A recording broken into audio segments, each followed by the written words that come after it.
Hi hello friends, welcome back to tasty food with Vidya channel. இன்றைக்கி நம்ம சேனலில் bakery ஸ்டைலில் டீ கேக் வீட்டில் இருக்கிற பொருட்களை வச்சு கேக் ஜெல் யூஸ் பண்ணாமல் ரொம்ப சாஃப்டாக ரொம்ப டேஸ்டியாக எப்படி பண்ணுறதுன்னு பார்க்க போகிறோம். வீடியோக்குள்ளே போகிறதுக்கு முன்னாடி நம்ம சேனல் டேஸ்டி ஃபுட் வித் வித்யா சேனலை சப்ஸ்கிரைப் பண்ணாதவங்க சப்ஸ்கிரைப் பண்ணிவிட்டு கூடவே பக்கத்தில் இருக்க பெல் ஐக்கானை கிளிக் பண்ணிக்கோங்க. எப்போவுமே கேக் பண்ண ஸ்டார்ட் பண்ணுறதுக்கு முன்னாடி டின்னை க்ரீஸ் பண்ணிவிட்டு பட்டர் ஷீட் போட்டு லைன் பண்ணி எடுத்து வச்சுக்கோங்க. இது ஒரு சைடாக இருக்கட்டும்.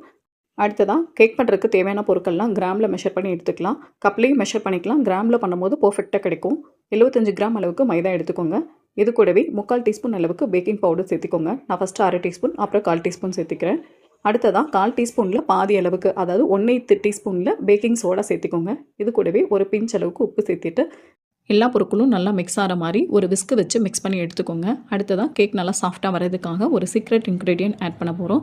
அது வேறு ஒன்றும் இல்லைங்க, நம்மளுக்கு ஈஸியாக கிடைக்கிற மில்க் பவுடர் தான். இது ஒரு 8 கிராம் அளவுக்கு எடுத்துக்கோங்க. கேக் ஜெல் இல்லாத டைமில் நம்ம மில்க் பவுடர் யூஸ் பண்ணி கூட பண்ணலாம். அடுத்ததாக சுகர் வந்துட்டு 70 கிராம் அளவுக்கு நான் எடுத்திருக்கேன். நீங்கள் 70லேருந்து 80 கிராம் அளவுக்கு எடுத்துக்கோங்க. அடுத்ததாக இந்த கேக் பண்ணுறதுக்கு நான் 2 முட்டை அளவுக்கு எடுத்திருக்கேன். இதில் மஞ்சக்கரு தனியாக வெள்ளைக்கரு தனியாக ரெண்டையும் இந்த மாதிரி செப்பரேட் பண்ணி எடுத்து வச்சுக்கிறேன்.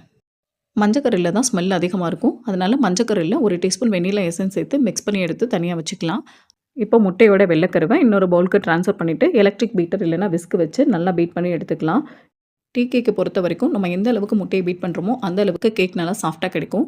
இந்த ஸ்டெப் பண்ணுறதுக்கு நம்மளுக்கு ஒரு 15 to 20 மினிட்ஸ் கிட்டே எடுத்துக்கிறோம். இதே நீங்கள் ஹேண்ட் விஸ்க் வச்சு பண்ணுறதா இருந்தால் கொஞ்சம் டைம் எக்ஸ்ட்ரா எடுத்துக்கிறோம். ஒரு 30 மினிட்ஸ் கிட்டே எடுத்துக்கிறோம். நல்லா இந்த அளவுக்கு பீட் பண்ணதுக்கப்புறமா நம்ம எடுத்து வச்சுருக்கிற சுகரை சேர்த்திக்கலாம். நான் ஐசிங் சுகர் சேர்த்துருக்கனால டேரெக்டாக மிக்ஸ் பண்ணிக்கிறேன். நீங்கள் சுகரை எடுத்துக்கிறீங்கன்னா மிக்சியில் போட்டு பவுடர் பண்ணிவிட்டு கொஞ்சம் கொஞ்சமாக சேர்த்து மிக்ஸ் பண்ணிக்கோங்க. இது எந்த அளவுக்கு மிக்ஸ் பண்ணணும்னா முட்டையும் சுகரும் நல்லா மிக்ஸ் ஆகி சுகர் கொஞ்சம் கூட இல்லாமல் நல்லா டிசால்வ் ஆகிற வரைக்கும் மிக்ஸ் பண்ணணும். கொஞ்சம் கூட அந்த நிறம் இருக்கக்கூடாது. பாருங்கள் எந்த அளவுக்கு ஃபோமாக கிடச்சிருக்குன்னு. இந்த அளவுக்கு சுகர் நல்லா டிசால்வ் ஆனதுக்கப்புறமா நம்ம எடுத்து வச்சுருக்கிற மஞ்சக்கரு சேர்த்துட்டு நல்லா ஒரு பேல் எல்லோ கலர் வர அளவுக்கு நல்லா மிக்ஸ் பண்ணிக்கலாம். இந்த எல்லோ கலர் அப்படியே சேஞ்ச் ஆகி நல்லா ஒரு லைட் எல்லோ கலர் வரணும். அந்த அளவுக்கு நல்லா பீட் பண்ணி எடுத்துக்கோங்க. இப்போ முட்டை இந்த அளவுக்கு நல்லா மிக்ஸ் பண்ணதுக்கப்புறமா வாசனை இல்லாத ரீஃபைண்ட் ஆயில் 30 ml அளவுக்கு சேர்த்துக்கோங்க. சேர்த்துட்டு நல்லா மிக்ஸ் பண்ணிக்கோங்க. இந்த ஸ்டெப் முடிஞ்சதுமே நம்ம ஓடிஜியை ப்ரீ ஹீட் பண்ண ஸ்டார்ட் பண்ணிடலாம். அப்போ தான் பேட்டர் ரெடி பண்ணிவிட்டு கேக் பண்ணுறதுக்கு கரெக்டாக இருக்கும். ஓடிஜியை 160 டிகிரி செல்சியஸில் பேக்கிங் மோடில் கன்வெக்ஷன் மோடை ஆஃப் பண்ணிவிட்டு 10 மினிட்ஸ் ப்ரீ ஹீட் பண்ணிக்கோங்க. இப்போ இந்த முட்டை சுகரோட நம்ம ரெடி பண்ணி வச்சுருக்கிற dry ingredient maida, baking soda, baking powder, milk பவுடர்லாம் மிக்ஸ் பண்ணி எடுத்து வச்சுருக்கோம் இல்லையா, அதை சலிச்சிட்டு கொஞ்சம் கொஞ்சமாக சேர்த்துட்டு இது கூடவே 50 ml பால், காய்ச்சாத பால் எடுத்துகிட்டு கொஞ்சம் கொஞ்சமாக சேர்த்து மிக்ஸ் பண்ணி விட்டுட்டு இந்த மாதிரி ஒரே டைரக்ஷனில் கட் அண்ட் ஃபோல்டு மெத்தடில் மிக்ஸ் பண்ணி எடுத்துக்கோங்க. ஓவர் பீட் பண்ணிடக்கூடாது. ஓவர் பீட் பண்ணோன்னா அந்த ஏர் ஃப்ளோலாம் வெளியில் போயிடும். கேக் நல்லா சாஃப்டாக கிடைக்காது. இது கூடவே கேக் இன்னும் நல்லா சாஃப்டாக வரதுக்காக 10 ml ஹாட் வாட்டர் சேர்த்துட்டு லைட்டாக மிக்ஸ் பண்ணி விட்டுக்கோங்க. இப்போ இந்த பேட்டரை நம்ம ரெடி பண்ணி வச்சுருக்கிற டின்னில் சேர்த்துட்டு ஓடிஜியில் 160 டிகிரி செல்சியஸில் 25 to 30 மினிட்ஸ் வச்சு ஃபஸ்ட்டு பேக் பண்ணிக்கோங்க. 25 மினிட்ஸில் ஒரு ஸ்டிக் வச்சு குத்தி பார்த்தீங்கன்னா ஸ்டிக்கு க்ளீனாக வந்துச்சுன்னா கேக் நல்லா பேக் ஆகிருக்குன்னு அர்த்தம். அப்படி இல்லைன்னா இன்னும் ஒரு 10 மினிட்ஸ் வச்சு பேக் பண்ணிக்கோங்க. நீங்கள் கன்வெக்ஷன் ஃபேனும் சேர்த்து ஆன் பண்ணுறீங்கன்னா ஒரு 10 to 20 டிகிரி செல்சியஸ் கம்மியாகவே வச்சு பேக் பண்ணிக்கோங்க.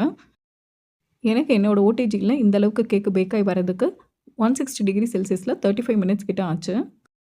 நீங்களும் இந்த ரெசிபி ட்ரை பண்ணியிருந்தீங்கன்னா உங்கள் ஓடிஜியில் எந்த டெம்பரேச்சரில் எவ்வளோ நேரம் பேக் பண்ணுங்கிறத கமெண்ட்டில் ஷேர் பண்ணுங்கள். அவ்வளோதாங்க, பேக்கரி ஸ்டைலில் நல்ல ஒரு சூப்பர் சாஃப்டான டீ கேக் ரெடி ஆகிடுச்சு. இந்த ரெசிபியை நீங்களும் ட்ரை பண்ணி பார்த்துட்டு எப்படி வந்ததுன்னு கமெண்ட்டில் ஷேர் பண்ணுங்கள். இந்த ரெசிபி உங்களுக்கு ஹெல்ப்ஃபுல்லாக இருந்ததுன்னா லைக் பண்ணுங்கள். அடுத்து உங்களுக்கு எந்த ரெசிபி அப்லோட் பண்ணணும், உங்களுக்கு டீ கேக்கில் எந்த ஃப்ளேவர் பிடிக்குங்கிறத கமெண்ட் பண்ணுங்கள். இதே மாதிரி சிம்பிள் அண்ட் டேஸ்டியாக மோர் பேக்கிங் ரெசிபிஸ் வேணும்னா டேஸ்டி ஃபுட் வித் வித்யா சேனலை சப்ஸ்கிரைப் பண்ணுங்கள். தேங்க்யூ ஃபார் வாட்சிங். Bye bye.